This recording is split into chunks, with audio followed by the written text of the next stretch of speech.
সমুদ্রের মাঝখানে একটা ছোট্ট দ্বীপ, সেখানে দাঁড়িয়ে আছে শত শত বিশাল পাথরের মূর্তি। কিন্তু প্রশ্ন হলো, এত বিশাল মূর্তিগুলো কে বানিয়েছিল, কেন বানিয়েছিল, আর এত দূরে এগুলো নিয়ে গেল কিভাবে? এই রহস্যময় দ্বীপের নাম ইস্টার আইল্যান্ড, আর স্থানীয়ভাবে একে বলা হয় রাপা নিউ। দ্বীপটি প্রশান্ত মহাসাগরের একেবারে বিচ্ছিন্ন এলাকায় অবস্থিত। এখানে রয়েছে প্রায় 900টি মোয়াই মূর্তি, যাদের অনেকের উচ্চতা কয়েক মিটার আর ওজন কয়েক টন। আরেকটা কথা, আপনারা আমাদের প্রতিটা ভিডিও দেখেন, কিন্তু একটা লাইক বা কমেন্ট করতে ভুলে যান। আপনার একটা লাইক আমাদের আরও ভালো ভিডিও বানানোর মোটিভেশন দেয়। তাই ভিডিওটা ভালো লাগলে একটা লাইক দিন, কমেন্ট করে জানান কেমন লেগেছে। আর এমন আরও ভিডিও পেতে এখনই সাবস্ক্রাইব করে ফেলুন। কি করেছেন তো?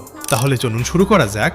এই মূর্তিগুলো তৈরি করেছিল দ্বীপটির প্রাচীন রাপা নুই জনগোষ্ঠী। প্রায় 1300 শতাব্দী থেকে তারা আগ্নেয় পাথর কেটে এসব মূর্তি তৈরি করতে শুরু করে। মূর্তিগুলোর বড় মাথা, লম্বা মুখ আর রহস্যময় অভিব্যক্তি দেখে মনে হয় তারা যেন আজও দ্বীপটির পাহারা দিচ্ছে। কিন্তু সবচেয়ে বড় রহস্য ছিল, এত ভারী মূর্তিগুলো সরানো হতো কিভাবে? একসময় ধারণা করা হতো মানুষ আর কাঠের বিশাল গাছ ব্যবহার করে এগুলো টেনে নিয়ে যেত। কিন্তু কিছু গবেষণায় দেখা গেছে দড়ি ব্যবহার করে মূর্তিগুলোকে দাঁড় করিয়ে দুলিয়ে দুলিয়ে সামনে এগিয়ে নেওয়া সম্ভব ছিল। মানে বিশাল পাথরের মূর্তিগুলো যেন হেঁটে যাচ্ছিল।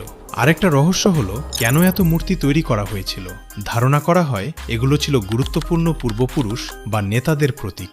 তাদের বিশ্বাস ছিল এই মূর্তিগুলোর মাধ্যমে পূর্বপুরুষদের শক্তি বা মানা সম্প্রদায়কে রক্ষা করত। আজও ইস্টার আইল্যান্ডের সব রহস্যের উত্তর আমরা জানি না, তবে একটা প্রশ্ন থেকেই যায়।